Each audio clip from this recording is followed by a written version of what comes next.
Live from the studios at Brigham Young University, the award-winning 11 News at Noon starts now.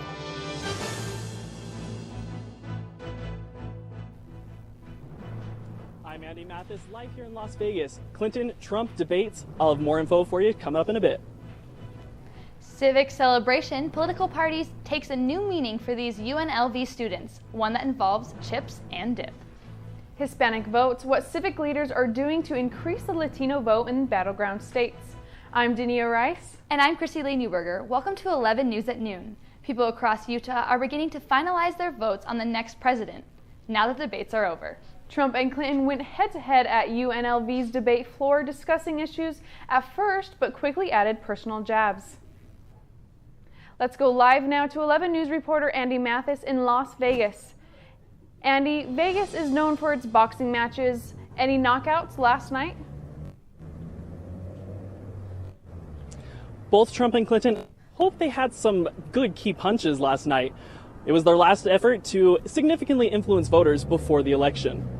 Hillary Clinton and Donald Trump took to the stage one last time to sway voters and rally their bases. Don't gain anything. Iran is taking over. They spent a majority of the time dealing out personal attacks, but Trump was able to state his pro-life opinion while criticizing Clinton for her pro-choice stance.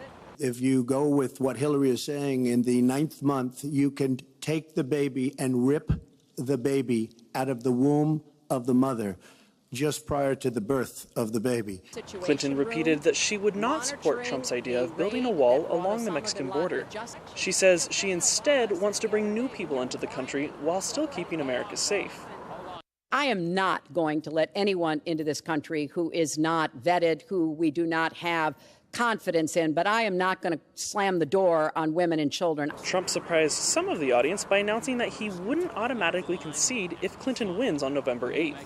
He's been claiming for the last few days that the election is somehow rigged. I will look at it at the time. I'm not looking at anything now. I'll look at it at the time. Clinton repeated her promise not to raise taxes, but still improve the economy. I also will not add a penny to the debt. Trump and Clinton have no plans to meet again until after the election, but each is confident going into these final 20 days. Both of the candidates continued their tradition of not shaking hands following the debate. A recent CNN poll says that most Americans feel Hillary Clinton won last night. It's rare that a university out here in the West gets to host a presidential event. That means for UNLV students, it was an exciting time. 11 News reporter Allie Davis attended a student watch event to see how people felt about the debate. With Trump and Clinton just inches away, students at the University of Nevada, Las Vegas also got together to hear the presidential candidates debate for the last time. Students munched on chips and dip while oohing and awing over Clinton and Trump's words. Many voters are still undecided and were anxious to hear the presidential candidates' final argument. People's reactions to the debate ranged wide and far. Well, Donald Trump is like a lump, you know, like you don't want to have one.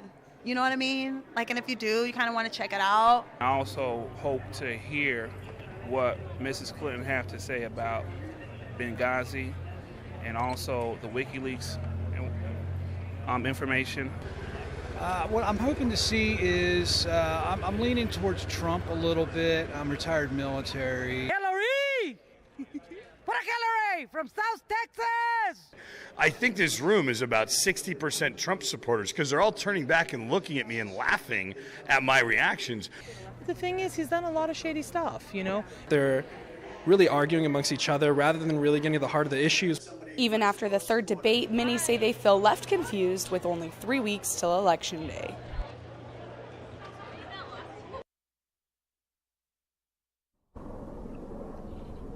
The student vote is not the only important opinion here in Nevada.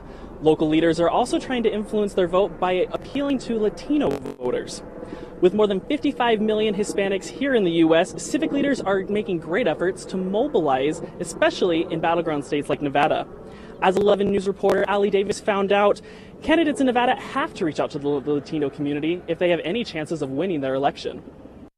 Rudy Zamora has only been a U.S. citizen for 5 days, but the Las Vegan is ready to punch a ballot.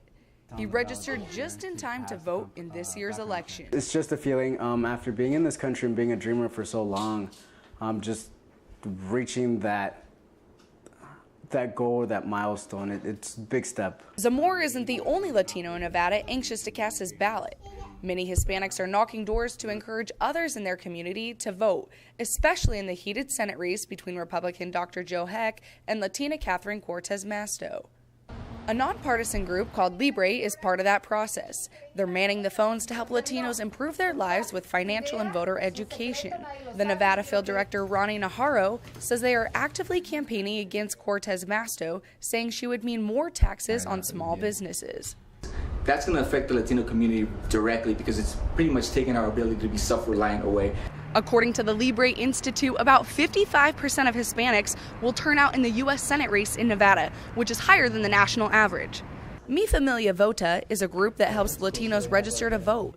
The state director says the sleeping giant is now awake. They're voting for the legacy of their parents, the legacy of the future ahead of them, the children that they're going to have. Sita says she wants to mobilize her community, and the picture of her dad on her desk reminds her why. I know that his American dream became a reality because of me.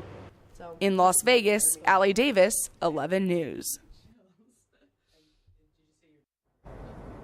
The most recent polls show Cortez Masto leading by a slim margin, meaning that every vote will count here in Nevada on Election Day.